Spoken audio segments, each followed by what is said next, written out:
Hi and welcome to this Introduction to Assessment Quick Guide. I'm Paul Higgins, the Certificate for Training and Assessment Course Coordinator here at Live Training.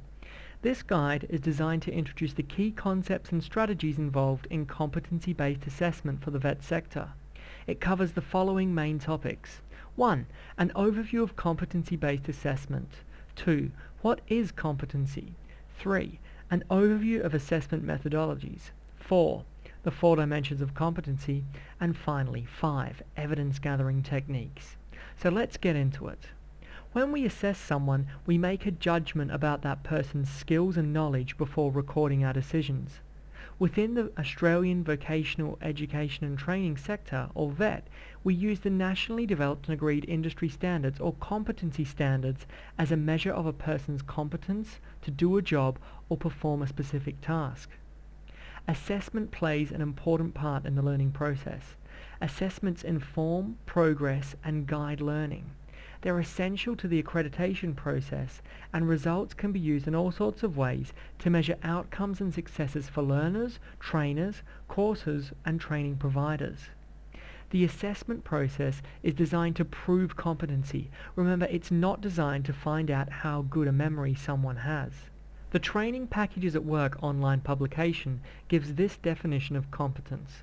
It says, competence is defined as the consistent application of knowledge and skills required to perform a job at the required level.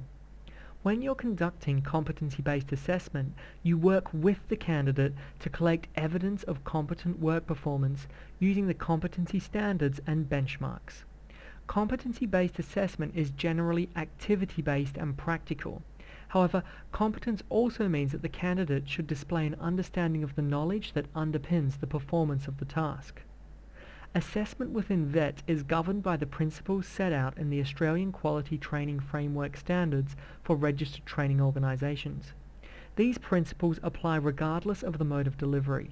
Further, it's a requirement for training and assessment to be equitable for all persons, taking into account cultural and linguistic needs. So what is competency actually all about? Competency is measured against the standards as detailed in the relevant training package. It's the measure of an individual's performance against the competency standards and level of skill and knowledge required. When assessing a candidate, they are either deemed competent or not yet competent. Those candidates who are not yet competent against any standard can do further study and training and be assessed again. By achieving the competency standard required, a candidate may be eligible for a qualification or a statement of attainment from a registered training organisation. Alternatively, as assessment is against industry-agreed standards, a person might be required to attain competency for a specific workplace award or licence. When designing learning programs, the assessment criteria and assessment constraints are usually the key determinants of the teaching and learning strategies chosen. So with that in mind, assessors use tools to help the candidate prove their competency through a demonstration of their skills and knowledge against competency standards. Examples of assessment methodologies include observation, a portfolio of evidence, questioning, and/or a product or process.